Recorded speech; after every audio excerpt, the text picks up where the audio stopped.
Okay, let me jump in here again. I know that everyone's watching and they are seeing plenty of things that are being said. Literally, our colleagues in the United Kingdom are referring to things like it's such a shame that Piper has good lungs because they are not able to hear what is happening here as well. So presumably, as it would be, hopefully somebody's got a microphone across it. Oh, we've got a little audio now. Let's hear something. There's a big factor, and I think, frankly, if they're coming from other countries and you don't know who they are, and are they coming from prisons? We have them where they came in from prisons. We're moving them all out. We had a border last June, just recent, last month. We had 0 people come into the country, 0, other than coming through legal means. If you're stopping immigration and stopping the wrong people, I give my hats are off to you. You're doing not a good thing. You're doing a fantastic thing. So I know nothing about the boats. But if the boats are loaded up with bad people, and they usually are, because, other countries don't send their best. They send people that they don't want. And they're not stupid people. And they send the people that they don't want.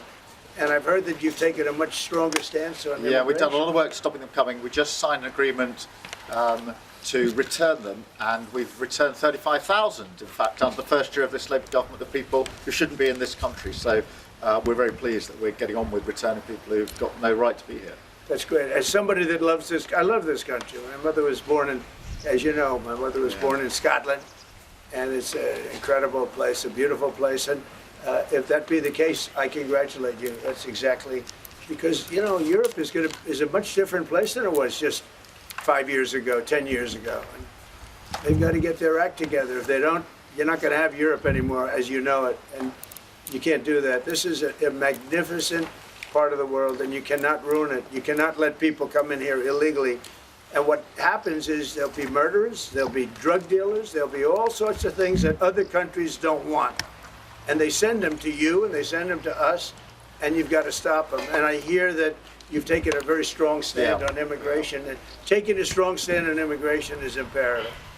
Mr. President, Prime Minister Netanyahu said there's no starvation in Gaza. Do you agree with that assessment? I don't know. I mean, based on television, I would say not particularly, because those children look very hungry. But we're giving a lot of money and a lot of food, and other nations are now stepping up. I know that this nation is, right It's here. a humanitarian crisis. Right. It's an absolute catastrophe. Do you think Nobody wants to see that, and I think people in Britain are revolted at seeing what they're seeing on their screens. So we've got to get to that ceasefire, and thank you, Mr. President, for leading on that, and also to just get more and more aid in. And again, America's done a lot on this, a lot of countries have done a lot. We're now working with Jordan on getting direct aid drops in, but this is a desperate situation. Mr. President, do you think Israel has done all it can do to avoid civilian casualties in Gaza? Well, I think nobody's done anything great over there. The whole place is a mess. It'll get straightened out, but it's a mess. They have to get food and safety right now. And ultimately, look, Hamas did a horrible thing, and they paid a big price, but Hamas did a horrible thing. But I always said, when you get down to the last 20 or 10, they're down to 20. We got a lot of hostages out. And you helped us, by the way. Yeah. But we got a lot of hostages out over the last 6 months that I've been in. I've been in office for 6 months now.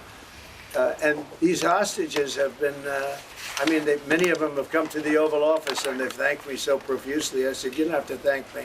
I did what I have to do. But I always said, when you get down to the final 20, they won't release them, because that's like their shield. Very unfair. And so something's going to have to be done. And they were really unwilling to talk. But I've said that. You'll get down to the final 10 or 20. It turns out to be 20. I thought that would be the number. I said, they're not going to be dealing with us.